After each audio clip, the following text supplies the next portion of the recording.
Vamos a considerar el último tema de la escatología y es cielos nuevos y tierra nueva. Cielos nuevos y tierra nueva. Hemos llegado, como usted lo confirma, a un tema muy emocionante, si así quiere verlo, que hemos estado sugiriendo con el tiempo a medida que hemos puesto las cosas en orden. Es mejor estudiar el tema de la escatología, de hecho, en orden. A veces pasa que por apresurarnos a tratar de responder las preguntas, que qué pasa primero, que si el anticristo es un hombre o una mujer, si es, etcétera, si por ponernos a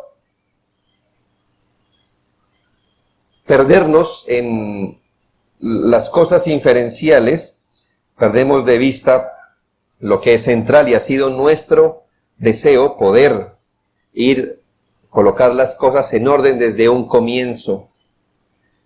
Y hemos sugerido ya con bastante anterioridad que la eternidad, estamos hablando de luego del juicio final, la eternidad va a ser vivida en esta tierra, a la que le hemos llamado hasta aquí el cielo escatológico.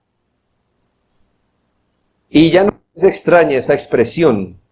Este concepto lo tomamos, recuerdo, muy básicamente de Apocalipsis 21, 2 al 4, donde en una visión Juan ve que la Nueva Jerusalén desciende a la tierra, dispuesta, dice, como una esposa ataviada para su marido, y allí se dan las bendiciones, el tabernáculo de Dios estará con ustedes, estará el Señor pastoreándolos, etc. De esta manera concluimos que en la eternidad, toda la iglesia de Jesucristo, todo el conjunto de los redimidos estará en gloria eterna en una tierra renovada, de manera que disfrutarán el cielo estando en la tierra.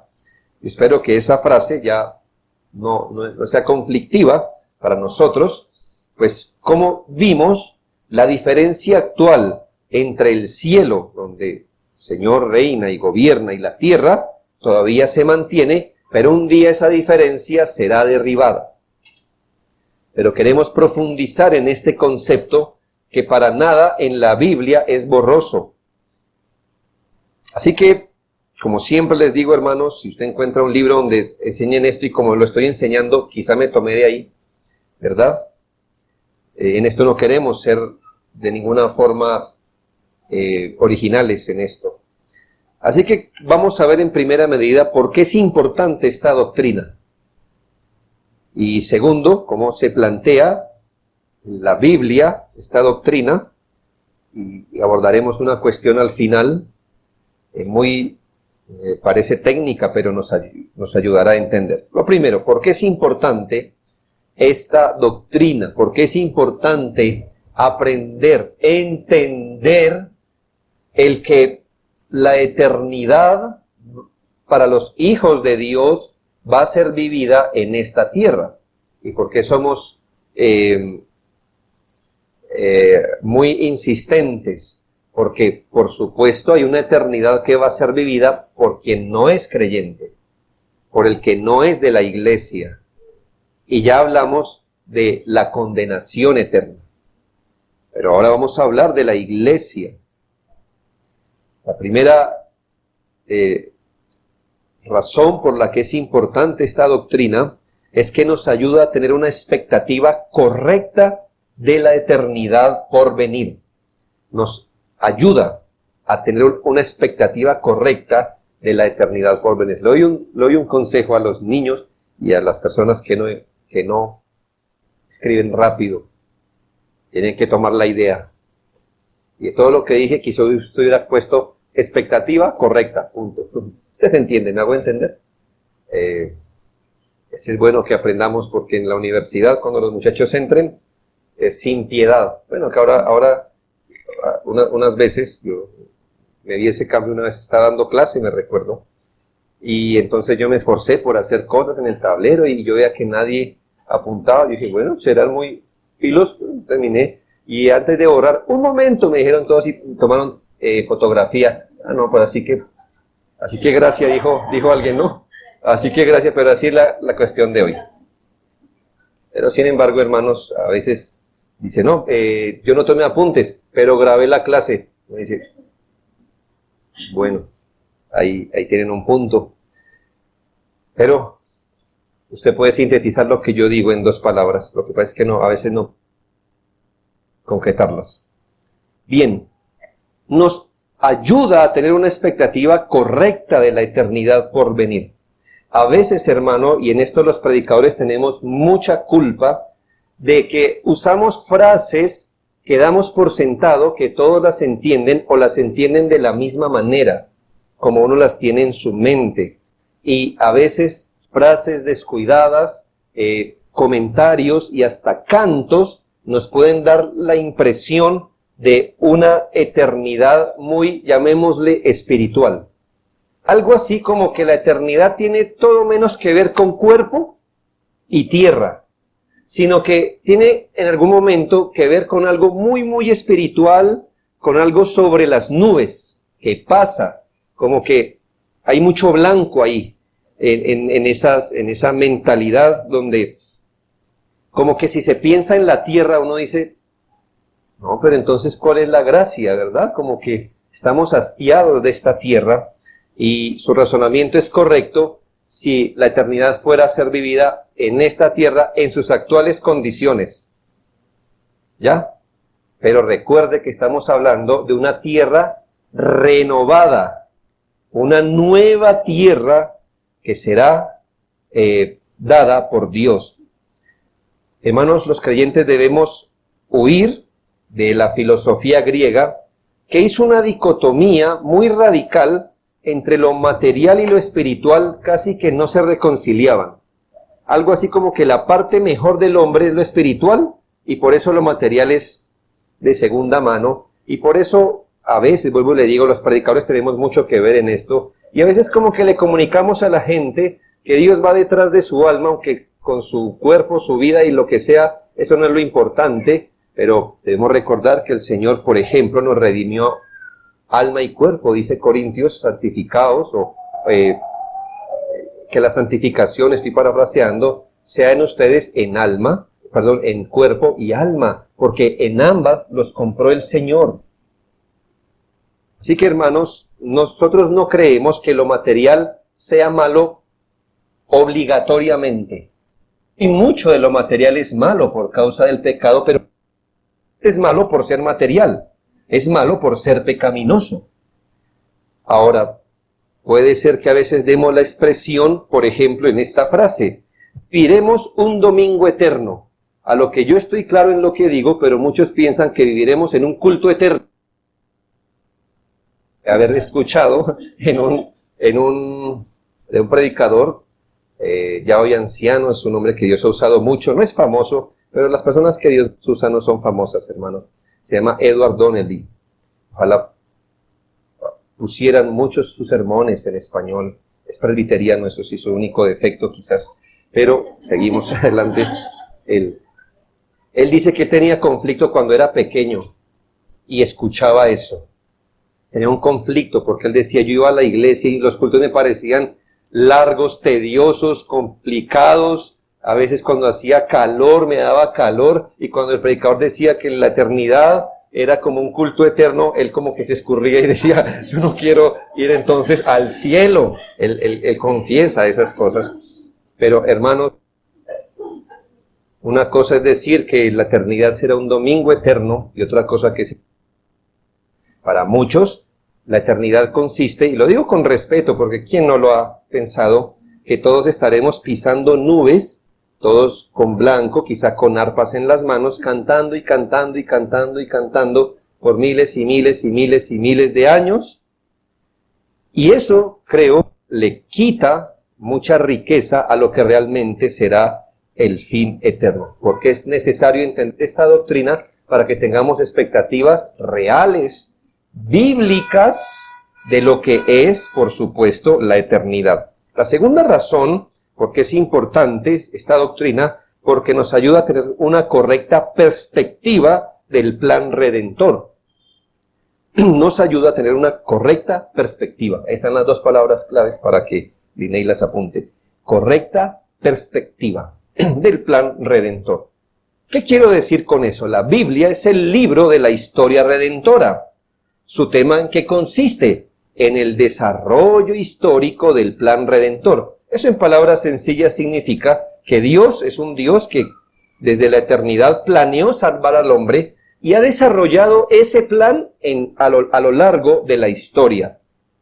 Hay términos bíblicos muy fuertes, muy pesados en la Biblia, repletos de significado como redención, regeneración, salvación, reconciliación, restauración y muchos. Son conceptos, se llaman conceptos teológicos que tienen un montón de significados si los fuéramos a estudiar, y todos estos nos señalan el plan redentor.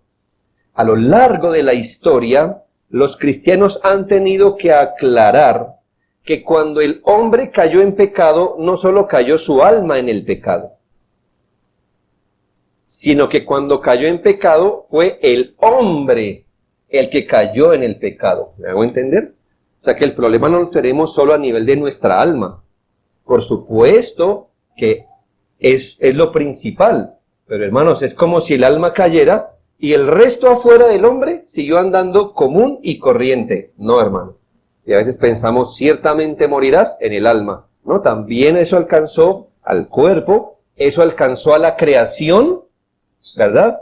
Y el pecado, las consecuencias alcanzaron a todo el universo. Debemos tener en cuenta entonces que ya que las consecuencias del pecado fueron espirituales, sí, pero materiales, físicas y universales, cuando hablamos de salvación, entonces tenemos nosotros que dar ese mismo significado. Cuando el Señor contempla la salvación, ha contemplado la salvación de nuestra alma, por supuesto, pero hermanos, de nuestro cuerpo, del mundo y del universo y todo, hermanos, porque todo fue caído en pecado. Hay una estrategia, por supuesto, primero nos salva en el alma, ¿verdad? Pero va progresando todo hasta que todo quede, por así decirlo, del lado redimido de la historia, salvo la condenación. Cuando hablamos del cielo y la tierra renovados, estamos diciendo que cuál es la expectativa de Dios. Simplemente decir, yo quiero que haya un pueblo que no vaya al infierno y ya. No. Eso, pero hay más cosas alrededor. La tercera razón por la que este tema es importante es en que ayuda a la correcta comprensión de las profecías del Antiguo Testamento. Correcta comprensión de las profecías del Antiguo Testamento. Vamos a ver un probatorio bíblico más adelante, pero hay tremendas declaraciones en la Biblia de una tierra distinta a la que vivimos hoy. Estas profecías nos dicen que en algún momento, usted las ha leído, y hace 8 días tuvimos un conversatorio con unos hermanos porque uno dice, bueno, yo estoy leyendo la Biblia y me encuentro con textos aquí, no sé si esto lo estamos viviendo, eso fue en Cristo, lo viviremos, ¿cómo es esto? ¿Dónde ubico este asunto? Y es muy importante reconocer este tema para comprender correctamente algunas de las declaraciones complejas como las que leímos hoy públicamente. ¿Dónde ubicarlas? Nos dice, por ejemplo, que todo florecerá, que va a haber cosechas abundantes, dice que no va a haber llanto, largura de días, tantas cosas. La corriente dispensacional, ¿recuerda esa lección? Por allá, yo sí la recuerdo muy bien, porque la mayoría quedaba con los ojos así confundidos y tocó hacer varias cosas para que los hermanos pudieran entender. Pero está bien, hermanos, estamos aprendiendo. La corriente dispensacional ha dado la solución a a estas profecías y dicen lo siguiente: de obvio que las profecías que Dios le dio a Israel, de que una tierra, de que abundancia, de que no morirán, que el lobo vivirá con el cordero, y todas estas cosas que se ve que hoy no las ha cumplido el Señor, pero las cumplirá, se las cumplirá a Israel en el milenio.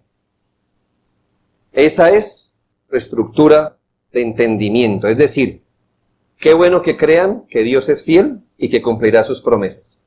Y que ya habiéndole hecho una promesa a Israel, se la cumplirá. Y como no se la ha cumplido hoy, se la cumplirá en un periodo que ellos llaman el milenio, porque les recuerdo que ellos creen en un milenio literal, de un periodo de 1000 años, donde el Señor arrebata a la iglesia, pasan 1000 años, después de los 1000 años, el Señor regresa por segunda vez. En ese periodo, en ese milenio que llaman ellos, dicen, el Señor le cumplirá todo esto. Así que Isaías, el que leímos ahorita, eso está para cumplirlo en el milenio.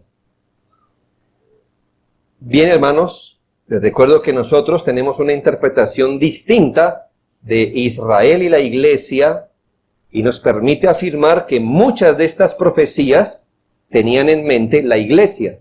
Algunas se las cumplió el Señor literalmente a los judíos. Literalmente.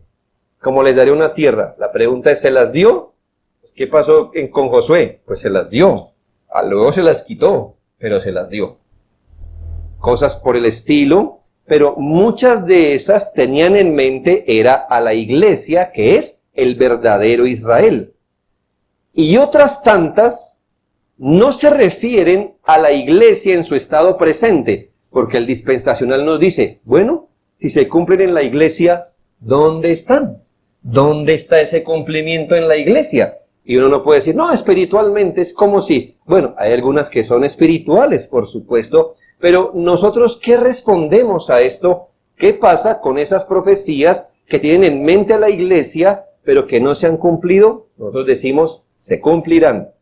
¿Dónde? No en un milenio, sino en el nuevo cielo y la nueva tierra. Allí ha de cumplirse. No hay que limitarlas a un milenio. Estas son bendiciones que esperaríamos de una tierra renovada. Así que es muy importante, hermanos, entender este tema para saber dónde ubicar ciertas profecías del Antiguo Testamento. Muy bien, ese es mi primer punto, porque es necesario. Segundo, ¿cómo se plantea esta doctrina de una tierra renovada y eterna en la Biblia? ¿Cómo se plantea en la Biblia esta doctrina de una tierra renovada donde se vivirá la eternidad, donde vivirán la eternidad los hijos de Dios? ¿Cómo se ve eso en la Biblia de un nuevo cielo, una nueva tierra para los hijos de Dios? Yo sé que no repetí el título, ¿verdad? Tengo que tenerlo despierto a usted. Muy bien. El punto es el mismo, usted lo entendió. Es decir, podemos ir a la Biblia y encontrar que eso es lo que se enseña. ¿Cuáles son los términos en los que esta doctrina se enseña? Es decir, nos están diciendo que vamos a vivir como hijos de Dios, como iglesia, una eternidad en la tierra. ¿Es eso lo que dice la Biblia? Bien.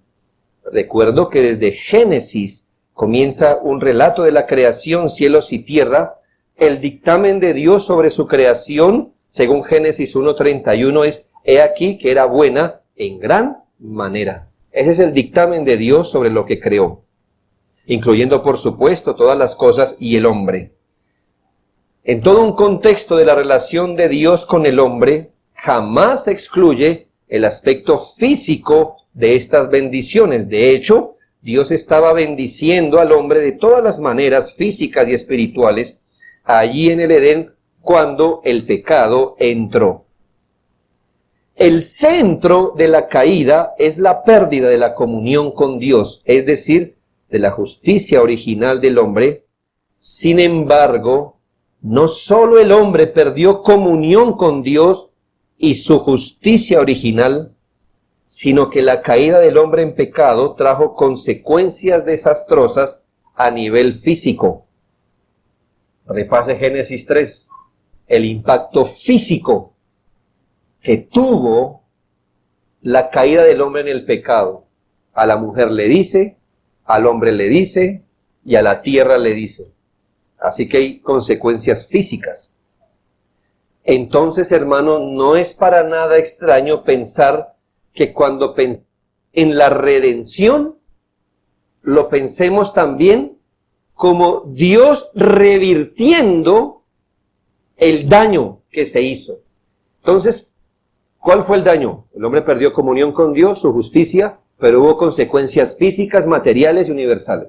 Y entonces la redención, ¿en qué va a consistir? Pues ahora en revertir todo ese daño, y no solo el hombre en su estado espiritual, sino todo tiene en mente.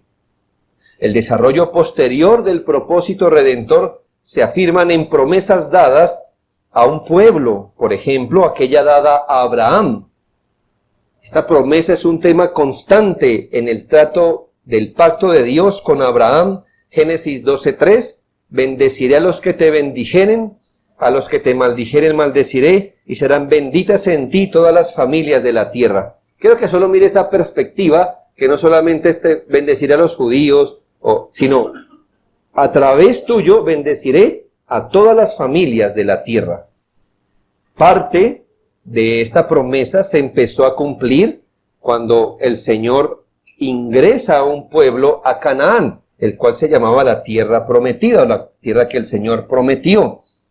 Pero uno se pregunta si Canaán era todo lo que esperaríamos que Dios cumpliera en esto. Es decir, entrando el pueblo a Canaán, ¿ya revertimos toda la maldición de Génesis 3? ¿Eso es lo que esperamos? ¿Un pueblo físico entrando a una tierra física? ¿Eso es todo lo que deberíamos esperar de las promesas de Dios? Por supuesto que no. El Señor tenía en mente, y desde el Antiguo Testamento empieza a mostrar que tenía en mente no solo un pueblo ni una familia, sino toda una humanidad redimida en Jesucristo. Salmos 25:13. Gozará él de bienestar y su descendencia heredará la tierra. Hablando del hombre justo, su descendencia heredará la tierra. Salmo 37, usted puede leerlo en casa y al menos hay unas 4 referencias donde se habla esto, pero tomemos el versículo 9. Porque los malignos serán destruidos, pero los que esperan en Jehová, ellos heredarán la tierra. ¿Sí nota cómo ya se salió de Canaán y la promesa de los justos? Sino que heredarán la tierra. Proverbios 2:21. Porque los rectos habitarán la tierra y los perfectos permanecerán en ella. Isaías 57:13. Cuando clames, que te libren tus ídolos, pero a todos ellos llevará el viento, un soplo los arrebatará, mas el que en mí confía tendrá la tierra por heredad y poseerá mi santo monte. Eso estaba en Isaías 57:13 y el próximo texto, Isaías 60:21. Y tu pueblo, todos ellos serán justos, para siempre heredarán la tierra, renuevos de mi plantío, obra de mis manos para glorificarme. Ezequiel 37:25. Habitarán en la tierra que di a mi siervo Jacob, en la cual habitaron vuestros padres, en ella habitarán ellos, sus hijos y los hijos de sus hijos para siempre, y mi siervo David será príncipe de ellos para siempre. Es obvio que esto no se tenía que cumplir literalmente, porque David no vivió para siempre. Dice el Salmo que él sí vio corrupción. Entonces, ¿cómo es que David los pastorearía para siempre, los gobernaría a sus hijos y a sus hijos? Obviamente, estamos hablando de Cristo y la iglesia. Zacarías 14:9, hermano, solo he leído algunos versículos. Y Jehová será rey sobre toda la tierra. En aquel día Jehová será uno y uno su nombre. Desde la perspectiva del Antiguo Testamento, se nos señala que el plan de Dios superaba un pueblo físico, como la simiente de Abraham física. que sus implicaciones eran más allá de un Canaán, tenían que ver con toda la tierra, y no solamente un tipo de simiente física, sino, por ejemplo, los justos. Los justos. Los justos. No está diciendo este pueblo nomás, sino los justos y la tierra. Esa es la perspectiva del Antiguo Testamento. Ahora, en el Nuevo Testamento, donde encontramos de forma inspirada cómo se interpreta el Antiguo, podemos afirmar que no solo se habla o se confirman las profecías, sino que hay una ampliación de estas profecías y deja muy claro que su significado no está limitado al Israel geográfico ni a la simiente física de Abraham. Mateo 5:5, en el contexto de las bienaventuranzas, en el contexto de lo que el Señor está enseñando, de cuáles son los rasgos distintivos de un verdadero discípulo de Cristo, dice: bienaventurados los mansos, porque ellos recibirán la tierra por heredad. Aquí bienaventurados, si estamos hablando de un rasgo de un discípulo de Cristo. ¿Cuál es un rasgo? Pues bueno, que Él es manso. ¿Y cuál será su fin? Bueno, Él recibirá, entre otras cosas, la tierra por heredad. Este versículo es una cita literal del Salmo 37:11, donde el Señor no solo dice de Israel, sino que lo amplía a todos los que son y serán sus discípulos. Ahora, ¿cuándo recibirán la tierra por heredad? Me imagino que en el mismo tiempo cuando las demás bienaventuranzas se cumplan completamente. ¿Cuándo dejarán de ser perseguidos? ¿Verdad? ¿Cuándo tendrán completa consolación? ¿Cuándo se cumplirán todas las bienaventuranzas? Pues no ahora. Tenemos el principio, tenemos la semilla, pero entonces se cumplirán escatológicamente. Mateo 19:28 dice: y Jesús dijo: de cierto os digo que en la regeneración, cuando el Hijo del Hombre se siente en el trono de gloria, vosotros que me habéis seguido, también os sentaréis sobre 12 tronos para 12 tribus de Israel, y cualquiera que haya dejado casas, o hermanos, hermanas, o padre, o madre, o mujer, o hijos, o tierras por nombre, recibirá 100 veces más y heredará la vida eterna. Aquí hay un empate de palabras. Heredar la vida eterna es en palabras de Cristo, es el tiempo de la regeneración. ¿A qué hará referencia? Pues cuando todo sea renovado, regenerado, vuelto a generar, regeneración. La restauración de todas las cosas que habla Hechos 3:21. Dice de Cristo, Hechos 3:21, a quien de cierto es necesario que el cielo reciba hasta los tiempos de la restauración de todas las cosas de que habló Dios por boca de sus santos profetas que han sido desde tiempo antiguo.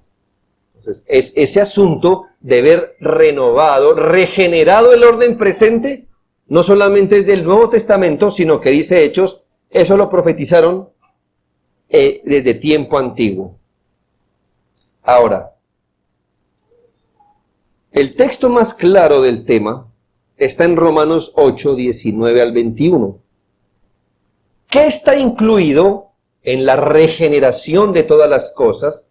¿Qué es lo que está incluido en el tiempo de la restauración de todas las cosas? Romanos 8:19-21 dice: porque el anhelo ardiente de la creación es el aguardar la manifestación de los hijos de Dios. Aquí obviamente abro un paréntesis, por favor. Cuando habla de creación, no es la creación absoluta. Satanás no será restaurado, los ángeles caídos no lo serán, ni el pecador que se condena lo será.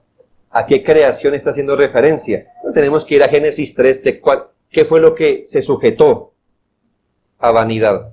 Dice, porque la creación fue sujeta a vanidad, no por su propia voluntad, sino por aquel que la sujetó en esperanza. Esto está hablando de Dios en Cristo. ¿Quién fue el que sujetó la creación? Jesucristo. la sujetó, la puso por un tiempo, una especie de esclavitud, pero no total, porque dice la sujetó en esperanza, con un propósito, porque también la creación misma será libertada de la esclavitud de corrupción a la libertad gloriosa de los hijos de Dios. El hombre cayó primero, la creación siente sus rigores después. ¿Qué va a hacer Cristo? Libertará de la corrupción a sus hijos y luego la creación que cayó también. Y aquí el apóstol Pablo como que le adjudica sentimientos de hombre a la creación. Es como si ella, leí esta explicación, estuviera de puntillas mirando cuándo le toca.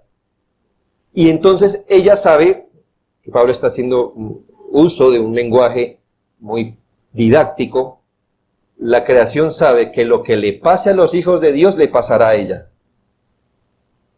Así que ella va a estar pendiente de, ellos van a dejar su cuerpo, pero serán resucitados en otro cuerpo. Eso mismo le pasará a ella, en un sentido. Y lo que le pase a ella, la renovación, lo que vea que le pase a los hijos de Dios, la tierra sabe que le pasará, la creación sabe que le pasará a ella. Y así tanto el hombre como la creación será libertada de la esclavitud de corrupción a la libertad gloriosa. De manera, hermanos, que en Romanos 8, 19 al 21 que leímos, encontramos la reversión de Génesis 3, 17. Maldita será la tierra por tu causa y te producirá cardos y espinos. En Romanos está la reversión de Génesis 3. De manera que, hermanos, una tierra resucitada, renovada, regenerada, será el contexto para el disfrute de cuerpos resucitados de los hijos de Dios. Apocalipsis 5:10. Y nos has hecho para nuestro Dios reyes y sacerdotes, y reinaremos sobre la tierra. Con eso, hermanos, así, de forma sencilla, le planteo cómo se presenta esta doctrina en la Biblia. Tercero, un asunto parece técnico, pero se lo quiero explicar. Hablando de la nueva tierra, ¿será una tierra nueva o renovada? Piense que no es lo mismo nuevo que renovado.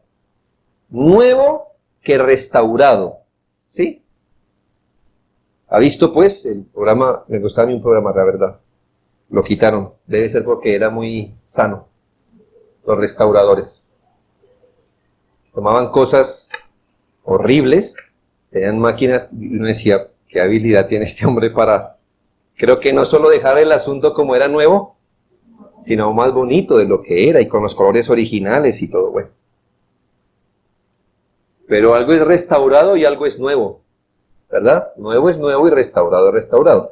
Hay es decir, este universo, como lo conocemos hoy, será totalmente aniquilado, de modo que el Señor vuelva a hacer todo de cero, por así decirlo.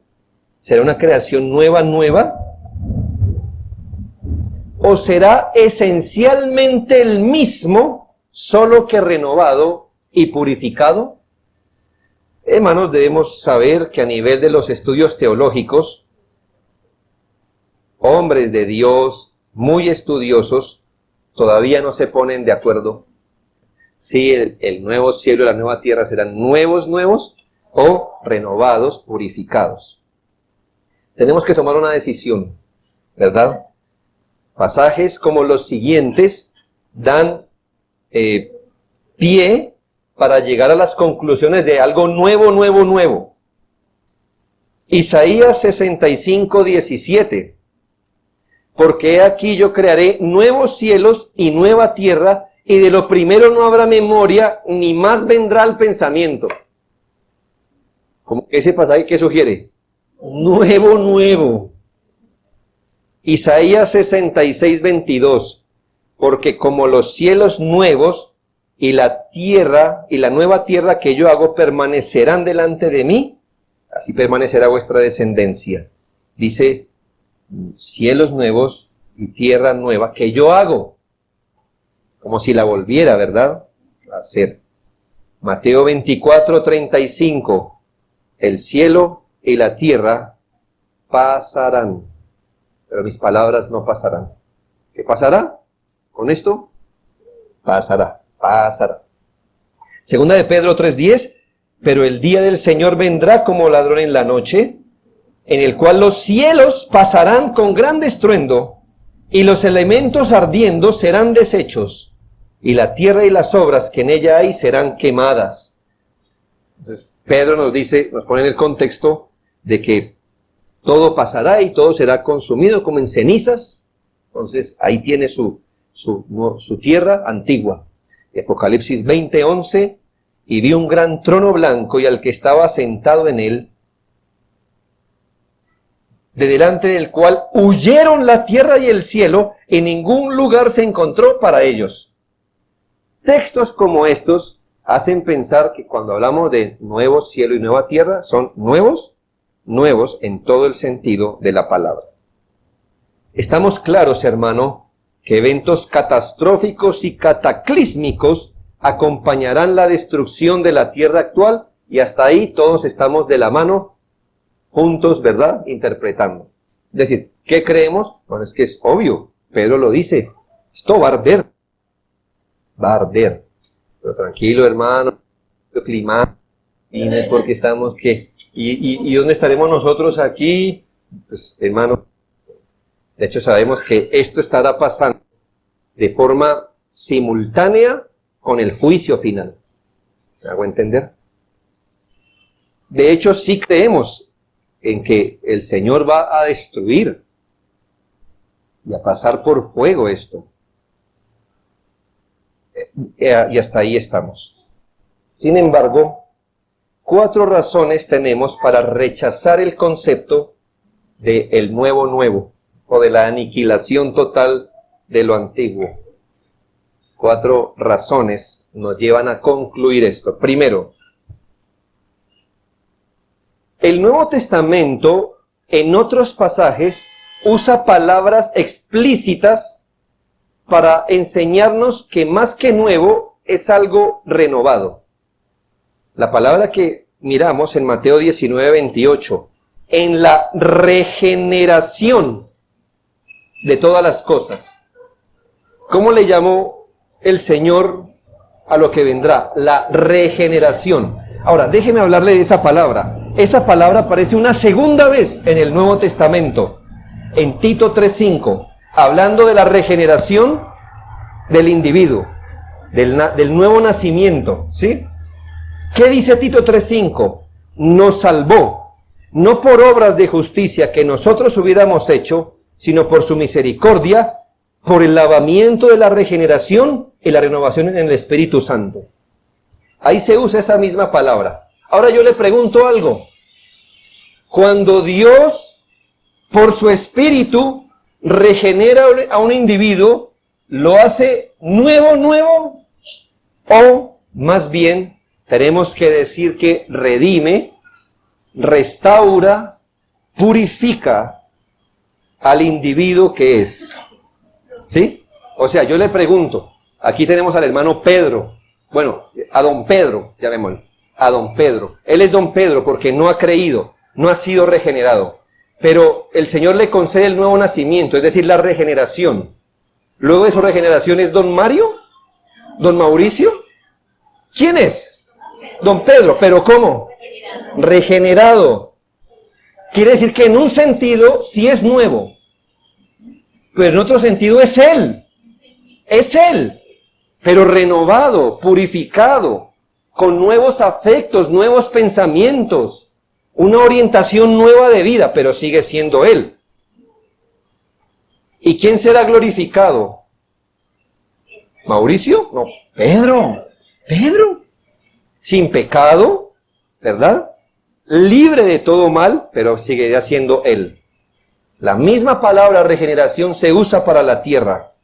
Así que, hermanos, en un sentido debemos aceptar que cuando el Señor haga los nuevos elementos, En un sentido, hermanos, serán como una regeneración, es decir, nuevos en el sentido que renovados, reorientados, puestos en un lugar donde no estaban, aunque de otro lado habrá continuidad de lo que vemos ahora. La segunda razón es la analogía del cuerpo resucitado de los creyentes. Miremos ahora lo que pasa en la resurrección. En la resurrección de los creyentes,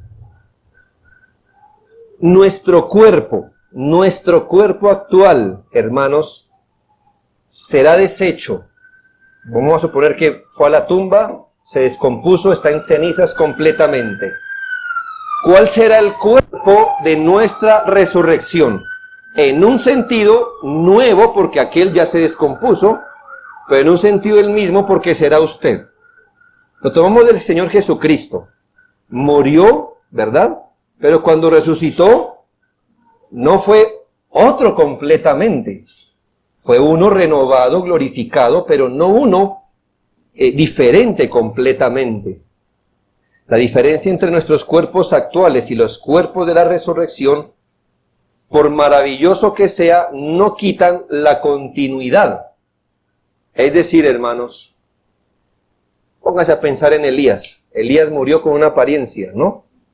De alguna forma Pedro lo reconoció en la transfiguración. Dijo, es Elías. No dijo, ¿Mauricio? No, dijo, Elías, es Elías, es Elías. No vayamos más allá, no sé cómo, ¿verdad? Pero acostúmbrese a esa cara. Digo, la que tiene. Y yo estoy haciendo la señora. Está bien. Acostúmbrese a esa cara. Claro, no va a tener, eso es una gran ventaja, los rasgos de, ay, qué bueno, los rasgos de enfermedad, pecado, vejez corriendo dentro de nosotros, así que en un sentido nuevo. No nos hemos visto hacia el espejo, pero será usted definitivamente así. Si eso le anima o lo desanima, espero que le anime, porque eso es el cielo. No habrá llanto. Usted no dirá, mire cómo me... No habrá llanto. Gloria a Dios. Y si quedamos así, al menos vamos a tener contentamiento en el cielo, hermanos. Es lo que le digo, ¿sí? De nuestra apariencia. Así que tranquilos. Los redimidos no es un grupo distinto de los humanos que murieron, sino son los mismos renovados. Tercera razón por la que no creemos en lo nuevo, es lo que encontramos en segunda de Pedro 3, 11 al 13. Segunda de Pedro, es la razón que encontramos en segunda de Pedro 3, 11 al 13. Puesto que todas estas cosas han de ser deshechas, ¿cómo no debéis vosotros andar en santa y piadosa manera de vivir? Esperando y apresurándoos para la venida del día de Dios, en el cual los cielos encendiéndose serán deshechos y los elementos siendo quemados se fundirán. Pero nosotros esperamos, según sus promesas, cielos nuevos y tierra nueva, en los cuales mora la justicia. Si hay algún pasaje que pareciera enseñar la aniquilación de la tierra, es este pasaje. Sin embargo, debe recordarse que la destrucción del mundo actual y la llegada del nuevo mundo tienen un paralelo ahí mismo, versículos anteriores, versículos 6 al 7. Lo que nos está contando Pedro de lo último, lo está tomando de un ejemplo que ya pasó. Así que él va a decir algo así como, teniendo en cuenta qué pasó aquí, nos damos una idea de qué pasará al final. ¿Y cuál es el evento que Pedro relaciona para enseñarnos cómo serán las cosas al final? Noé. 6 y 7. Por lo cual el mundo de entonces pereció, murió, el mundo murió anegado en agua. Pero los cielos y la tierra que existen ahora están reservados para la misma palabra, guardados para el fuego en el día del juicio y de la perdición de los hombres impíos. ¿Cómo le llama Pedro a lo que pasó en el diluvio? La muerte de la tierra. Y dice los cielos de ahora, como si fueran nuevos. Ahora yo le pregunto a usted, literalmente, ¿estamos sobre una nueva tierra y un nuevo cielo que Noé no pisó? No, hermanos, estamos en la misma tierra que Noé pisó. ¿Ya? ¿Me hago entender? La Biblia dice que esa tierra murió, pero es la misma tierra que pisamos. Entonces hay un sentido en el que murió y un sentido en el que es nuevo. No absolutamente, pero hay un sentido en que sí. Y ese es el ejemplo que nos pone para pensar en el nuevo cielo y la nueva tierra. Por eso también creemos, hermanos, que no es nuevo, sino que en un sentido, esto que vemos morirá, se quemará, se fundirá. En otro sentido, debemos esperar continuidad de lo que hay. Y por último, si Dios tuviese que aniquilar el cosmos actual, Satanás habría logrado vencer y corromper el plan de Dios.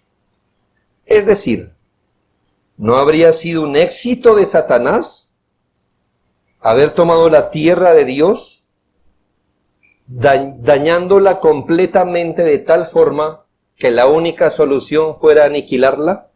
¿No le daría eso al menos un pequeño regocijo a Satanás? Pero hermanos, Satanás no logró la victoria. Satanás fue derrotado. Dios revelará la dimensión total de su derrota cuando renueve esta misma tierra donde hizo pecar a Adán. La renueve, y aquí ponga a todos los redimidos que están en el segundo Adán, esto es Jesucristo.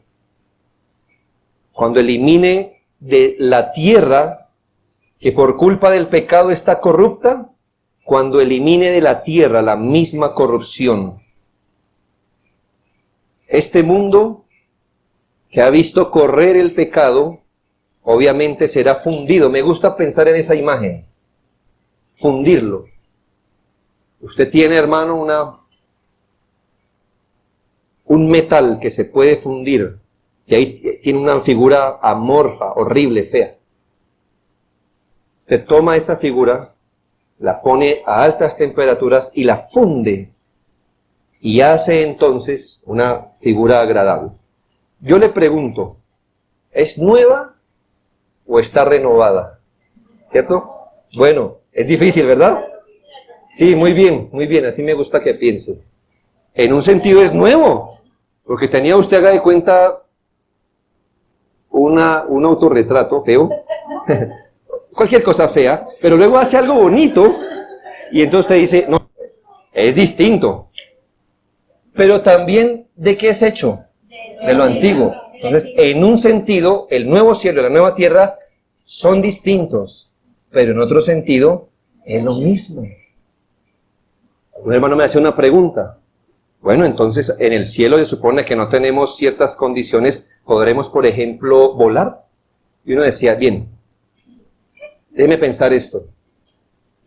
Pero hagamos una analogía. ¿Cómo fue creado el hombre? Hermano, sí, y con piernas, hermano. ¿Me hago entender? Exactamente. No con alas. Ese orden, por ejemplo. En el nuevo cielo y la nueva tierra, arriba no queda abajo, es lo que le quiero decir. Y las cascadas no están hacia arriba, es lo que le quiero decir. ¿Sí? Y no, hermanos, es que esto que hizo Dios fue bueno en gran manera. Lo dañó fue el pecado, pero no el orden. Y la ley de la gravedad, ¿cómo va a funcionar en el cielo? No estoy seguro, pero le aseguro que no es nada loco que lo que pensemos hoy día aquí. ¿Me hago entender? El Señor restaurará el orden. Y entonces, hermanos, como yo les dije, una cosa es ser renovado, otra glorificado. Y si usted quiere ir de aquí al otro lado en la tierra redimida, usted no cierra los ojos y dice, eso es muy... Ya, ¿cómo le digo? Se sale. Hermanos, seguiremos siendo finitos. ¿Y usted quiere ir de aquí a allá? Le toca ir de aquí a allá. Muy bien. Y mi último asunto, hermanos. ¿Qué pasa con textos como Isaías 17:25? Isaías 65 del 17 al 25. ¿Qué pasa con textos como estos? Te dirá, ¿cuál es el problema de este texto? Yo le voy a decir cuál es el problema que nos dice, versículo 17, porque aquí yo crearé nuevos cielos y nueva tierra. Así que ¿dónde lo pone esto usted? Allá en la eternidad. Perfecto. Pero escuche expresiones como estas. No habrá niño que muera de pocos días, ni viejo que sus días cumpla, porque el niño morirá de 100 años y el pecador de 100 años será maldito. Solo leamos hasta ahí, es suficiente para ilustrarle, porque es un conflicto este texto. ¿Qué le sonó raro? En el nuevo cielo y en la nueva tierra. Bueno, exacto. Vimos ampliamente que no hay muerte ni lloro, pero aquí nos dice que el niño al menos cumplirá 100 años. Y entonces uno dice, pero es nuevo cielo y nueva tierra, no me dijeron que no había muerte, entonces ¿por qué? Etcétera. La respuesta no es fácil, hermanos. No es fácil, porque al parecer, en los términos de la profecía, parece que la muerte existiera en los nuevos cielos y la tierra nueva. Entonces muchos piensan, por eso les dije que eso se cumple en el milenio y no en la eternidad. Porque en el milenio sí hay muerte, pero no en la eternidad. ¿Me hago entender? Por eso dicen cosas así. Recordemos, de hecho, creemos que Isaías 65, 17 al 25, habla de los nuevos cielos y la nueva tierra. Empecemos por ahí. No le busquemos otra cosa. Porque cuando la Biblia habla de nuevos cielos y nueva tierra en la Biblia, no está diciendo otro periodo que no sea ese. Así que quedemos claros que el problema lo tenemos, porque lo tenemos allí. Si está hablando de los nuevos cielos y la nueva tierra, lo tenemos, ahí está. También es claro que las condiciones descritas en este pasaje parecen ser permanentes y no temporales, como la ausencia de lloro, versículo 19. Es decir, parece que las bendiciones aquí no tienen la intención de decir, es solo por un tiempo. No, sino son para siempre. Más problema nos queda, ¿no le parece? Porque tenemos un nuevo cielo y las bendiciones son permanentes, pero aún tenemos este asunto. Muy bien. ¿Cómo manejamos estas declaraciones? Me provocaría dejarlos hasta aquí con la duda, pero voy a decírselos antes de terminar. Debemos recordar un principio muy importante de la interpretación de la profecía del Antiguo Testamento. La profecía del Antiguo Testamento a menudo predice las cosas futuras mediante recursos que nos resultan familiares para el pueblo de Dios. ¿Qué le quiero decir, hermano? Que muchas cosas que están al futuro, eternas, de un orden que no conocemos, en el Antiguo Testamento van a ser planteadas a través de cosas que conocemos y que para nosotros supone una gran bendición. ¿Cómo quizás pudiéramos entender desde lo conocido el asunto de vivir sin la preocupación perentoria que desde los niños mueren? ¿Cómo lo entenderíamos?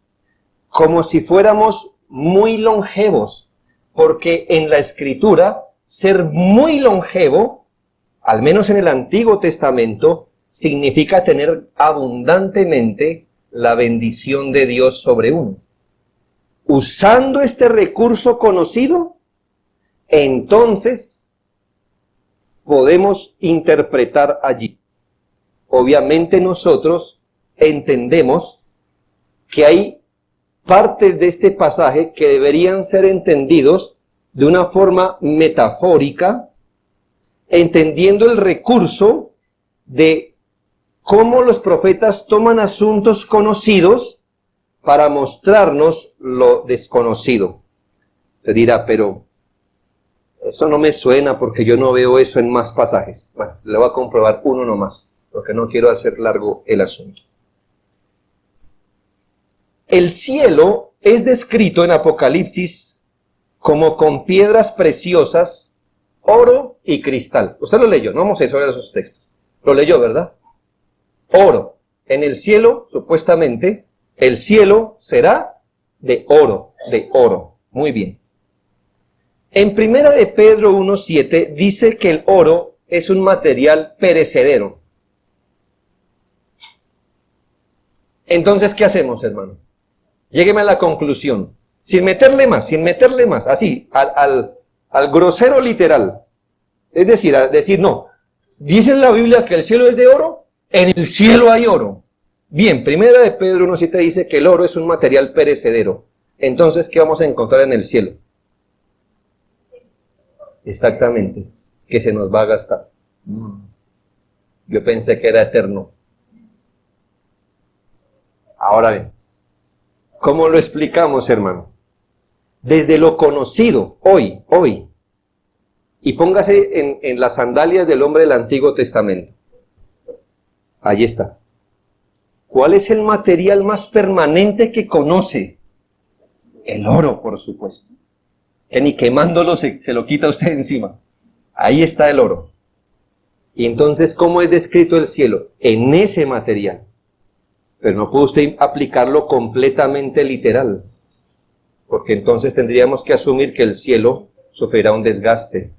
¿Qué nos está diciendo? Que el cielo es glorioso, permanente, eterno. Pero el oro no es eterno. Sí, pero ¿qué quiere decir esto? Y entonces, hermanos, en Isaías, sí, usted dice, pero aquí los niños se mueren viejos. Bueno, pero ¿qué quiere decir esto? Que no hay preocupación de la muerte, no hay un asunto perentorio, habrá libertad. Desde un lenguaje de lo conocido se va a lo desconocido.